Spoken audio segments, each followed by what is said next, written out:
Hey. Do something for you? Hey, Valentine. Looks like you got something to say. Your thoughts? I've been told the Valentine Detective Agency signs are an eyesore. But they sure bring in the business. Nothing else for now. Suit yourself.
See a lot of folks at their worst in my line of work.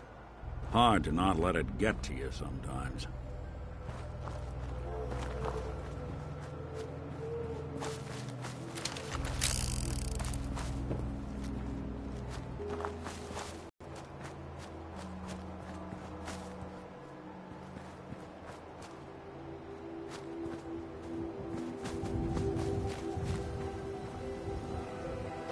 Hey. What's the plan? I think we ought to talk. Okay. We've just been traveling a while now, and I figure there hasn't exactly been equitable distribution of information. I've gotten a decent glimpse into your dirty laundry, but you still don't really know a whole heck of a lot about me. I figured I'd offer to balance the board. So, is there anything you want to know?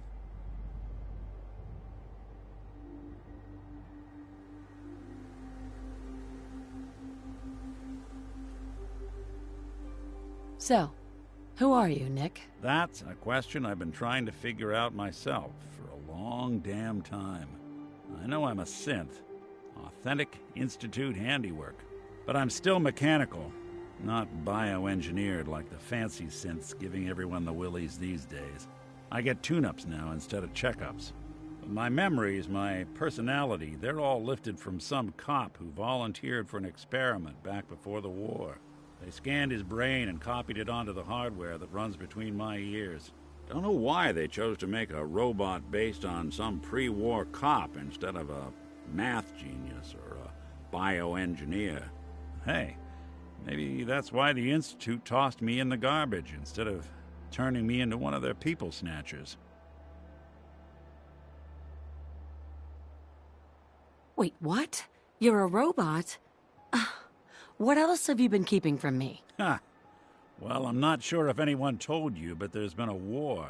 Nothing big. I think we'll bounce back just fine. Wait, the original Nick was from my time? Sure was. Which meant when I finally ended up out here, it was quite the rude awakening. I remember waking up one day in a garbage heap, a body in tatters and a head full of memories belonging to a man who'd been dead for 200 years. Suffice to say, it was a confusing couple of weeks. Folks didn't really know much about synths back then, so when I finally ran into people, they mostly treated me with caution rather than hostility. But the kids, they weren't afraid.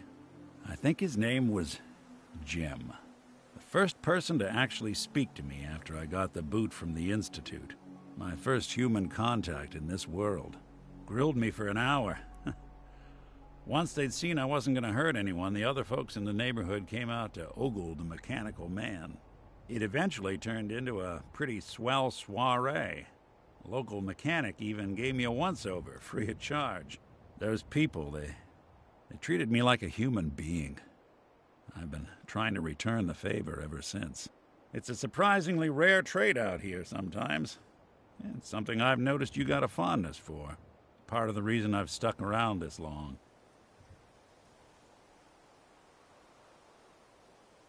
I do what's needed. Well, you certainly seem to judge doing good pretty high on your list of necessities. Well, I expect you're about as bored as can be listening to me rattle my skeletons. We should probably head out.